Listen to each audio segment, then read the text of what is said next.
नौजवान जी मगे भाकुर बाल दुनकरन में शुरू दियो मावरी पर जाया जारो कला रखन पानी वे जो मा जो यार शतो रही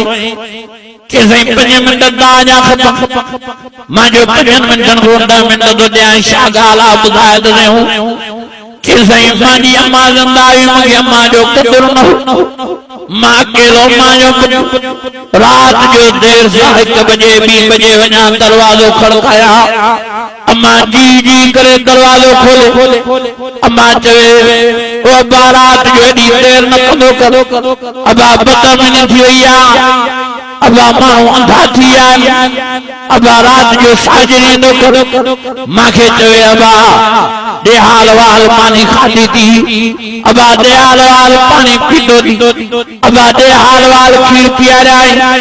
माखे वरी कावड़ के मां जवा मां तू सो जाग दिया तू सुई कोनी कर अम्मा रोई करे जो बहन दिल के केर सुन जाए ये दिल सुनीन ये इंतजार में दिया जिस टाइम तो के इंतजार जिस टाइम दिल के आराम नहीं दुआ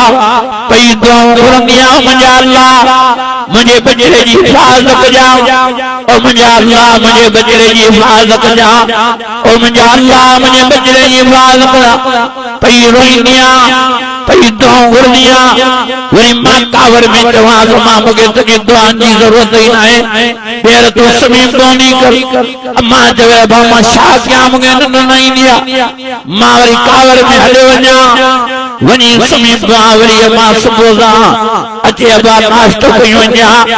अबा रात जो साजरी मोट जा वरी मां ना कावर में अम्मा तू तो मुझे मथो ही खाई वया मां कोन तो बाहर कमाया मां वडो थिया मुझे तंग न कर वरी कावर में हले वना मां बेचारी ने मारियो क्यों करे मुझे न्यारे आखिर मां बेचारी कमरे में बैठी हुई मुझे केतरा ही दफा सबक दिए बाहर देता मुला 2 मिनट वेट रहो पर मां अम्मा सा वेहण जे लाए तैयार न अम्मा सा कचहरी करण लाए तैयार न हाने हाने सही 2 तैयार थिया अम्मा दुनिया जो जान छड़े हाने की खबर पे दमा के दे कदर वाली के लिए हैसियत वाली के मान वाली अम्मा जो मां ख्याल न करे हाने मां वना दो घर मुखे खाली तो नजर जे वना दो अम्मा जे कमरे में रोआ दो अम्मा की अकेले कमरे में जिंदगी गुजारे वही की सदक दी की मुखे इशारा कदी की मुखे आवाज लगाई पर मां माने अचन ला तैयार हो हाने रात जो देर से घर न तो सो दरवाजे खड़काया तो को दरवाजे खोलन वारो है रात जो देर जा 1-2 बजे को दुआ देण वारो है रात जो देर से को मानी पुछण वारो है को भाजी पुछण वारो है को खीर है पानी पुछण वारो है हाने दरवाजो चवा दो काश अम्मा जो कदर क्या अम्मा जो ख्याल क्या हारे वना तो अम्मा जी कबर के भाकुर दो पाया चुमियो दो ले अम्मा जी कबर के चवा दो काश अम्मा जो काटी उठे अम्मा वापस की उठे अम्मा नी खिदमत क्या अम्मा जो ख्याल क्या हाने सन्नो ने इब्राहिम को वजीफो दे अम्मा के नगर में ख्वाब में रिसा अम्मा जो दीदार क्या अम्मा को माफी उठा को दिल जो बाहर ले बाकी रोई रोई मां सफा परेशान थिया मुझे को दर रस्तो नजर न दो जे दुआ दो बुरा अल्लाह मुझे माफ कर ओ अल्लाह मुझे रहम कर मां जो कदर न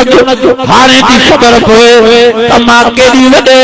शान मान वारी हैसियत वारी सही मोहन इब्राहिम नौजवान के जो अम्मा जो कदर कर अम्मा जने वही अंदर को खबर पन पोतरो पसंद अम्मा के दी हैसियत वारी वक़ला रब्बुक अल्लाह ताबुदुल्लाह व बिल वालिदैन ihsana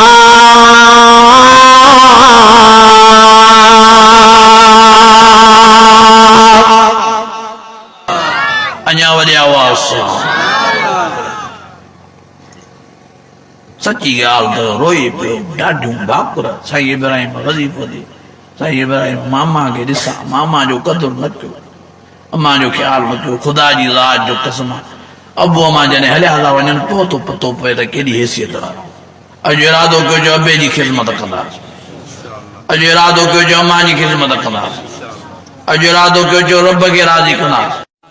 अॼु इरादो कयो जो नमाज़नि जी पाबंदी कंदासीं। कहिड़ा कहिड़ा नमाज़ पढ़ंदो हथ मथे खणो त मां ॾिसां। सभु मुंहिंजा अज़ीज़ो, मुंहिंजा दोस्तो, मां